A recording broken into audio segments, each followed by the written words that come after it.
the road again. We can't wait to get on the road again. Telling stories to our family and our friends. We can't wait to get on the road again. On the road again. We can't wait to get on the road again. Telling stories to our friends. We can't wait to get on the road again. Welcome to our monthly AAA podcast, Affinity, Allie, and Annette on the road to good storytelling with your hosts, Allie Spooner and Annette Mori. Hi, I'm Allie Spooner. Welcome and thanks for joining us today. With 40 titles with Affinity under my belt, I'll claim I'm being a serial writer. I simply have a hard time saying goodbye to characters. I write primarily Southern-based stories, but in genres from paranormal to mystery intrigue. I hope you enjoy our road trips and meet some authors new to you. And of course, I'm Annette Mori with Affinity Rainbow Publications, also the same publisher as Allie. And I'm pretty sure I've settled into kind of a brand that includes a quirky, non-conventional style of writing. After about, well, now it's going to be, I used to say after 30 published novels, but it's inching up and I'll be close to 35 pretty soon now. I still feel like, though, I have a lot to learn from others, and I hope that the guests that we have periodically help illuminate me. Plus, my good friend Allie here, who has been writing longer and has way more books than me, can help as well. I'm fortunate to have a small but loyal fan base, and I appreciate every one of you. Each month, we'll invite a special guest to join us as we discuss various topics of interest to writers and readers. We'll invite our guests to do a short reading and then follow with questions on the featured topic while encouraging them to do at least one giveaway to our audience. This month, so excited, we're going to be talking about shapeshifters. Those sexy women who turn into wolves or spiritual animals, or I've even read some shapeshifter books about dragons, which are pretty cool, actually. As a bonus, we'll also discuss First Nations lore.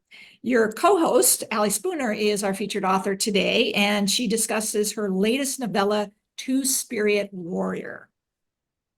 Following our podcast, we'll upload to a newly created YouTube channel and hope you'll consider subscribing so you never miss a future podcast. All right. I can't wait to hear the reading that Allie's going to do from Two-Spirit Warrior. Are you ready? I am ready. All righty.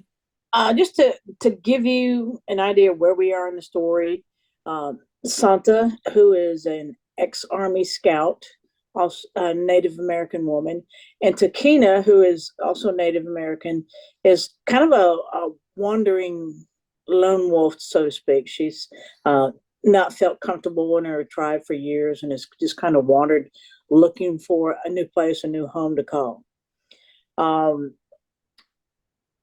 They have got their homestead set up in Utah, and they are getting ready for the first winter that they will share together. And they have some ideas to go out and trap and hunt. So this is what we're going to pick up in the story. Santa was awake early to gather the trapping supplies. She was surprised at how much the temperature had dropped from the previous day. The gray clouds hung low, and Santa felt they would soon get snow again. When Takina joined her, they carried the traps and hatchet to her first sight. I'm good from here if you want to look for a moose. I will make some sets here and a few more up the river. I'll find you if you're not back. Santa nodded. If you hear a shot, will you return for my horse? We can use them to bring the moose home. Good luck, Takina said as Santa walked away from the river. As Santa walked deeper into the forest, the darker it became. The needles and limbs of the trees blocked out any attempt the sun made to shine through, and the temperature was much colder. Even close to the river wasn't this cold. She kept moving to keep warm and looked for signs of life. When her path crossed a game trail, Santa decided to follow it for a time. She pulled out the mittens Takina had tucked into her pocket and slipped them over her hands. Takina placed her sets in areas where she had harvested beavers in recent months. There were plenty of signs that they were still active in the area. She concentrated on her task and was surprised to see the snow had begun to fall. Hopefully, Asanta did not find a moose soon. She would return to the river before the snow started falling harder. Takina was setting her last trap when she heard the rifle shot. That's my little wolf. She gathered her tools and started toward home. Santa had followed the trail for some time and decided to rest on a fallen tree. She felt the forest was eerily quiet for so early in the day, but the animals may have sensed the change in weather and burrowed in for the cold. Santa hadn't seen any rabbit or ground squirrel, which generally would have been foraging. The complete silence gave her an advantage when she heard steps heading in her direction. She removed the mittens from her right hand and checked the load on her rifle as she waited. Moments later, she spotted movement in the dense brush as the bull moose with large antlers pushed toward the river. Santa waited until he stepped out into the open of a small meadow and stopped to paw at the earth, looking for food. She raised her rifle and drew aim at the animal, and when he lifted his head, she slowly squeezed the trigger.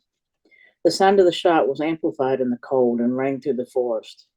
Santa approached him cautiously when he dropped to the ground, waiting to ensure he was dead before she got too close. She slid a fresh cartridge into the rifle to replace the one she had spent. An injured animal of that size could cause severe injury to any predator. Certain Takina had heard the shot. Santa moved forward and eviscerated the animal. Removing the guts would make the animal easier and lighter to transport. The blood from the severed neck filled the air with a coppery scent as Santa worked. She began trimming the skin from the flesh while she waited for Takina to arrive. Santa heard a large animal approach and looked up, thinking Takina had made good time with the horse. The blood in her veins ran cold as her eyes landed on the grizzly 50 yards away. The smell of blood and the sound of the shot had drawn him to the kill. He stood on his hind legs to intimidate Santa as he swayed back and forth, releasing a rumbling growl. His height was immense, much taller than any man. Santa knew the smart thing would be to sacrifice her kill to the much larger predator, but she was damn tired of having items stolen from her. She stood and held her ground, her rifle in her bloody hands fully loaded. "This is mine," Santa yelled at the bear. "You will not take it." The bear took several steps toward her and dropped to all fours. They stared at one another for several long minutes as each weighed the odds of an encounter. "Just go away," she yelled loudly. Rage coursed through her body. Santa caught a flash of movement off to her left, and she glanced quickly to see the wolf. She was snarling, trying to draw the bear's attention without success. The bear lifted his muzzle in the air, smelling the blood, and licked his lips. Santa knew he could see her as a potential threat, but his lust for fresh meat was winning the battle over his caution. When he decided the feast was worth the risk, he began to charge toward Santa. "Damn!" Santa yelled and began firing at the beast. She hit him solidly 4 times before he stumbled and fell to the ground. Santa's knees were weak and threatened to buckle as cold sweat broke out across her skin. She had never encountered such an animal and prayed it would be long before she did again. Santa dropped to her knee to steady her nerves and breathing. Her heart still raced, full of adrenaline. Takina had reached the barn and slipped the bridle over Santa's horse when she heard repeated gunshots. Her heart sank. Santa never needed more than one shot to take any animal down. "Santa, are you good?" Santa was out of reach of Takina's mental projection, which caused her greater anxiety. Without another thought, Takina leapt onto the horse's back and raced toward the sound of the shots. Branches whipped across her arms and face as she crashed through the forest to reach Santa. She reached out with her mind again, but failed to get an answer. "Please, please, please be all right, little wolf." Takina was desperate and sent out another message to Santa. "Are you safe, little wolf?" Tears were falling down Takina's cheeks, and her heart pounded when she finally heard Santa's voice in her head. "I'm safe. Stupid, but safe." That's all that matters. I should reach you soon. Will you let off another round so I can focus on your location?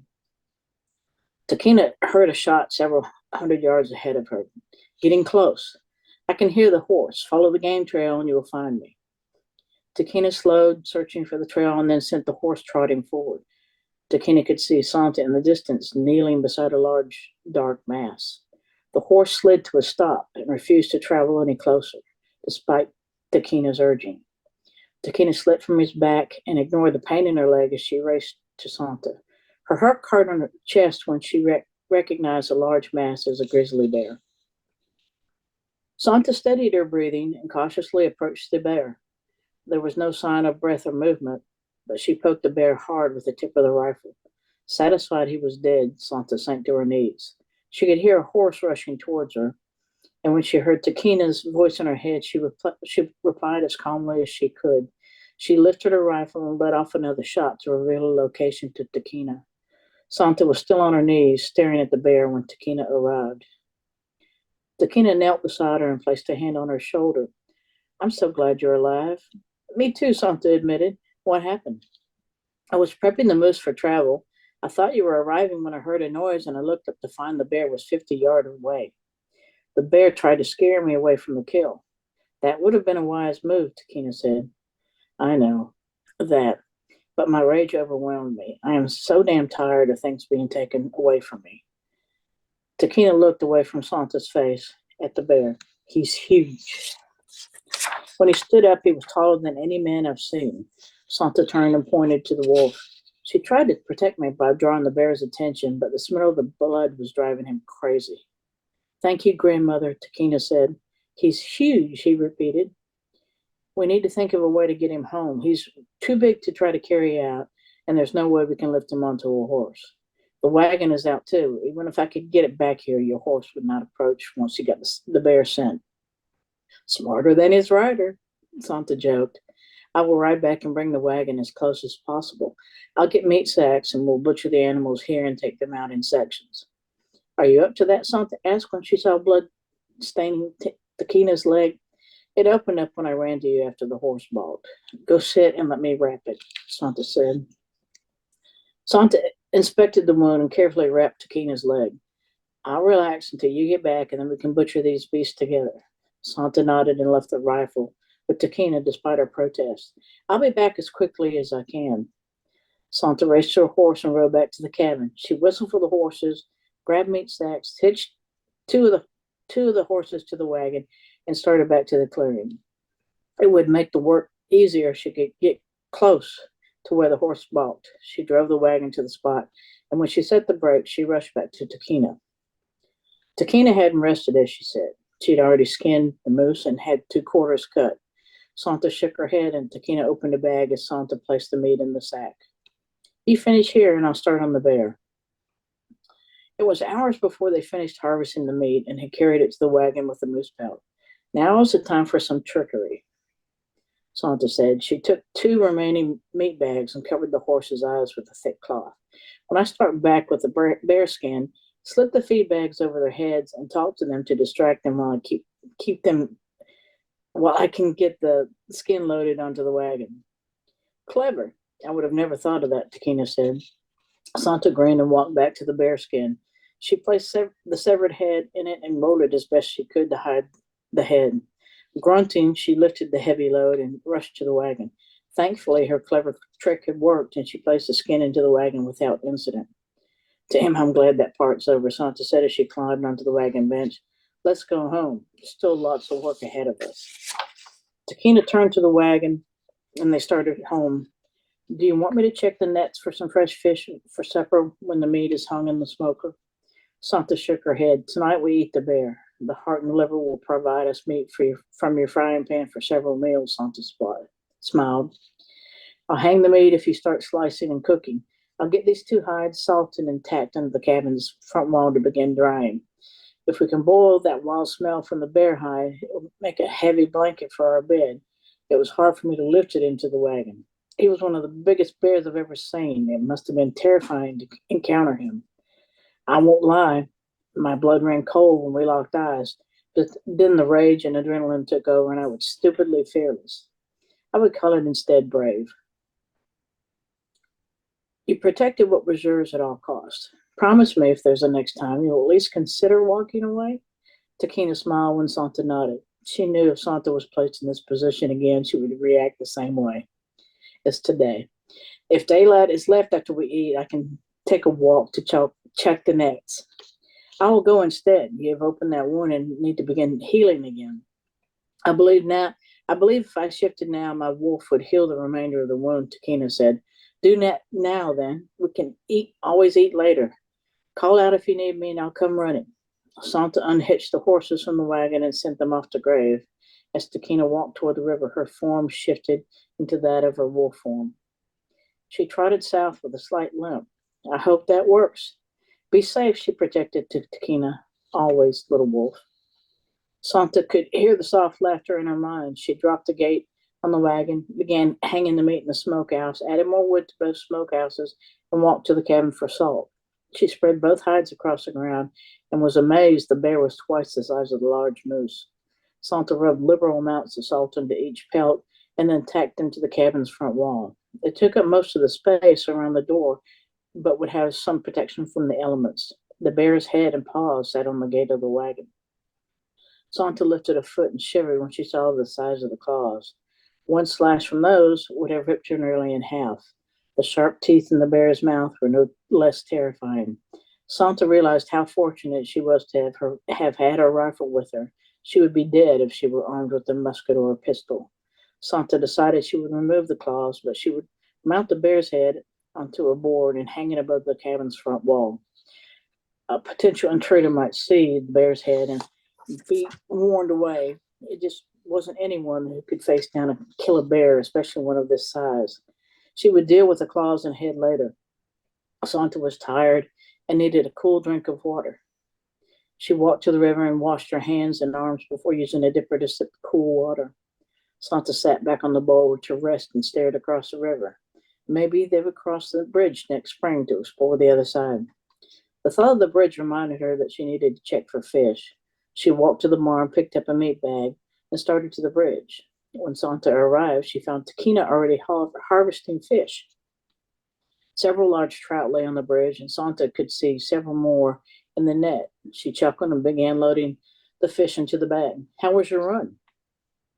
It was perfect, and the healing worked. I feel strong again and have no limp. That's good news. Let's get these fish processed inside the smoker and call it a night. Takina heard the weariness in Santa's voice. It had been physically and emotionally draining day for her. I will take care of the fish if you start supper. Santa nodded. Please leave one in the shelter for the wolf. She did her best to protect me today. I will, Takina said as she shouldered the bag and they returned to the cabin. Santa called the horses to the barn for the night and took the bucket of bear organs to the table to begin slicing them while the frying pan heated on the stove. The liver was cooking nicely as Santa finished cutting the heart. She picked up a large portion when Takina arrived. I'm going to leave this for the wolf and thanks, and then clean up at the river. Will you keep an eye on the meat? Yes, I will. I've gotten our water for the night, so take your time and relax. Santa nodded and walked out the door. She placed the chunk of bear meat in the shelter and walked to the river to wash her hands. The snow had begun to fall again, large, wet flakes that clung to everything in sight. So beautiful, Santa thought as she watched it swirl to the ground. The full moon was rising and glowed across the gathering of snow on the earth. She felt it pulling her. Not tonight, but soon, she spoke. She would run wild and free very soon. Santa ate her fill of meat and fry bread until her weariness overtook her. I need to lie down, she told Takina. Go and rest. I will pick up here and join you. Santa stretched out on the bed and within minutes fell asleep. The last thing she remembered was Takina whispering, I love you, but she was too far into relaxation to respond. So I remember when I first read that, I was like, gosh, I didn't know that bears were omnivores. For whatever reason, I just always thought they ate berries and salmon. That was it. And so I learned, I always learn quite a bit about things whenever I read your books, especially tracking, hunting, all those kinds of things that you add. It was kind of interesting to me. So this is not your first shapeshifter book, is it? No, it's not. So tell us about, yeah, I'm not sure if I've shared this story in the podcast before, but what enticed me to go to Affinity was I'd read Allie's books, particularly her paranormal books, and for whatever reason, I thought, wow, paranormal books are really popular or something. They're not. And my first debut novel is a paranormal with shapeshifters in it too. And I thought, well, this is going to be great. Who doesn't like sexy shapeshifters and vampires and whatever? Yeah. But yeah, it was your first series that really got me interested in Affinity. So tell us all about that.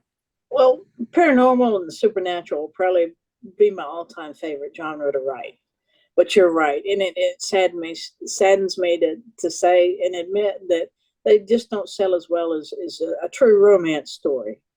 I think the first series that you were talking about is the Sasha Thibodeau series Yep. with the vampire. Yep. It's kind of like I think of it like a lesbian Twilight series. It's not your typical Yep. Vampire, all blood and gore. There's very much a romance involved in that over quite some period of time, as you would imagine with vampires. But I really enjoy the freedom of just allowing my imagination to soar. I mean, I'm obviously never been a vampire or a shapeshifter, so it's just a lot of it. It's just what comes to my mind or what my characters tell me to write. Right, it's like sci-fi. You can write anything because it's made up, right? Yeah, you don't have to stick with reality. Absolutely, yeah. And like I said, I know that romance is queen, and it always will be. But I try every now and then to be sneaky and slip in a shapeshifter, every once in a while or something paranormal. So, unfortunately, Affinity's been gracious enough to allow me to do that every 5 or 6 books. And I love it. I absolutely love it. Weren't they set in New Orleans? The Sasha? Yes. Yeah. But then your next series, you had another series, right? Right. The And Devil's that Tree did have shapeshifters. Yes, the Devil's Tree is a kind of a combination. It's got shapeshifters, it's got witches, it's got vampires in it. It's set in Baton Rouge and New Orleans, and again, it was just so much fun to write. And I was doing a lot of work in the New Orleans and Baton Rouge area at the time, so it was something that kind of kept me up and going at night in the hotel, and it was just a very fun story to write. It was a fun story to read. I very much enjoyed both of those series. Yeah, I mean, I love all your books, but I have a special affinity for the supernatural ones. They're actually my favorites. Right. So, yes, Santa, right? That's how you pronounce her name. Yeah. She's a badass, right? She's like a fighting, as evidenced by her taking on a bear. So tell me, was it important to write strong characters in this particular book with fighting capabilities? Was that essential to the storyline, do you think? I think so. Given the time frame, the late 1860s, early 1870s, I think it's important that it shows that the women of that era had to be very independent, had to be very strong, and had to be able to stand up for themselves, especially in the area that they were going through. They were, earlier in the book, she was ambushed by a couple of bad men on the road to going to where she was headed, and she and Santa, or she and Takina teamed up together, and not only rescued a maiden in distress, but also got back the items that were taken from Santa, and had their revenge over the 2 gentlemen that were pillaging and soon to be raping. And I think that's a central characteristic of most of my stories. They're independent women. Yeah. They Yeah. may not all be brawlers or badasses, but they're very strong Right. willed, independent, um, fun loving women. Yeah, absolutely. So, like you said, the Sasha books are a bit like the Twilight series with a heavy emphasis on romance. Is that a component of all your paranormal books, would you say, that you have romance as a part of it? And how hard is it to weave that into paranormal stories? I don't think it's that difficult. The Sasha series uh, was probably a little more detailed, more romantic, whereas this novella is more of an intimate story. I mean, they're truly in love with each other, but it was more of a fade to black than it was Right. in some of my previous books. Yeah. So the Sasha one, it's been a while since I've read that, but that had more of the doors wide open, right? Yeah, yeah, Yeah. Yeah. I don't know if you wanted to, I just read your, I don't know if you want to talk about that or not, because it seems like you do everything. You'll do fade to black kind of stuff more, and then you'll do like really doors wide open and um, uh, I might even say erotica. You have had some erotic in the past, and then I just read your latest whip that you sent to me before, and wow, that's yeah. like steamy stuff. And it all to me is driven by the characters. Okay. Some characters, while they're very, very deeply in love, like the Cast Iron series with Whit and Mhm. Eli. I mean, they are very much in love, but they're to me, it just wasn't important to make their love life to be very graphic. Yeah. Now, Yeah. the work in progress that you're talking about is strictly. I mean, it's written to be an erotic romance. It's awesome. It's awesome. Yeah, It's very spicy and but it's not pornographic. It's truly erotic writing. Really, really great. Yeah, yeah. it's interesting to me that you have such a wide range when you're writing your romance stories, and it's interesting to say that it's driven by character, not necessarily by the story, but by the characters, right? Right, right. Okay, interesting. So, how do you go about building tension and pace in a novel for optimal effect? I think that's sometimes it's a difficult thing to do, right? Yeah, it is, and I look at it kind of like our lives. We may go with the flow for a while, and then all of a sudden we hit a speed bump.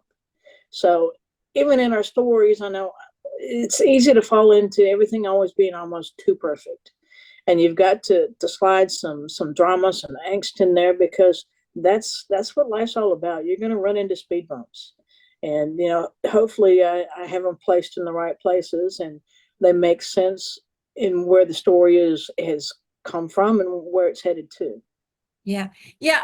That's another thing that I think you do really, really well is that you have quite a wide variety of books that are fast paced, lots of tension, lots of angst, and then you have other books that are less. I mean, you still have some everyday life things that create tension, like you said, because that's Yeah. life. But it's very interesting to see how you vary your books. And again, is that character based, story based? Some are more on the edge than others. I'll be the first one to be honest and say that COVID really affected my writing. There was, I mean, you couldn't pick up a newspaper or turn on the TV and you didn't hear something negative all the time. And it was, Right. I wanted to slip into some stories as a release from all of that and to Uh-huh. hear the good in the world. And, that there is loving people, there is loving relationships, and it's Right. not all, death and dying and, Yeah, right. just very morbid situations. And, it was just a way for me to kind of escape and hopefully take some readers along the way. Yes, good. So how much research do you do? This particular novella weaves in some cultural elements from the First Nations culture, plus it's also set in this different historical timeline. I imagine it caused you to have to do quite a bit of research. I won't say quite a bit. When I first started writing paranormal, it was before I even knew what the term two spirit really was Oh, right. in the First Nations culture, and it it made me go back and look at some things to make sure I was at least in the same remote area of where the First Nations beliefs were. Okay. And it's interesting to find out that the two spirit is not culturally accepted through all the different tribes of the First Nations. They're also called third gender or gender variant, Okay. and it's a way as of them to identify, and I hope I'm getting this all right, as Native American lesbians versus Okay. American lesbians, or Right. Right. whatever. Different terminology. Yeah. Different terminology, yeah. Focusing more on the First Nations cultures and events. And it's most common, I think, from what I've been able to determine in the Cree of Ojibwe nations. They see them as individuals that have both a feminine and a masculine form. Okay. And in writing two spirits, not only are these two spirit women attracted to each other, but they're also, in addition, both shapeshifters. Okay. Yeah. And there is a section of the book towards the end. You got a taste of it with the gray wolf that was trying to protect Santa as she was hunting the bear, about another individual.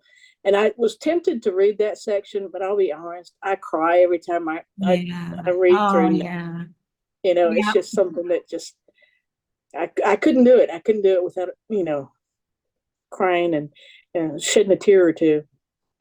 But it's very interesting to me. I've always been somebody who's enjoyed writing and learning new things about Native Americans and the First Nations. I've touched on it in many of my other books. One of my great inspirations for writing this story, aside from the First Nations aspect, was our visit to Utah when Renee and I went through Right. Utah. But Moab has been on my bucket list for 100 years. And when we went to GCL last year, we took a road trip from Vegas to Denver via Utah, and hit several of the parks. We hit Moab, we hit Bryce Canyon, and this is it's the perfect setting. It is. Yeah. For this book. Yeah. And actually, the cover photo was one of the ones Renee took in Moab. So give her kudos for that. She did a wonderful time. We had a wonderful time. She has some fantastic pictures. She's such a much more proficient and professional photographer than I am, because I had the same shot and it wasn't near as good as hers. Yeah, she's quite the photographer. Yes. She really is. And we had a great time. And it's just, seeing the arches and the hoodoos and the different rock monuments and everything. That was just the perfect area for what I could see Santa and Takina traveling through. Yeah.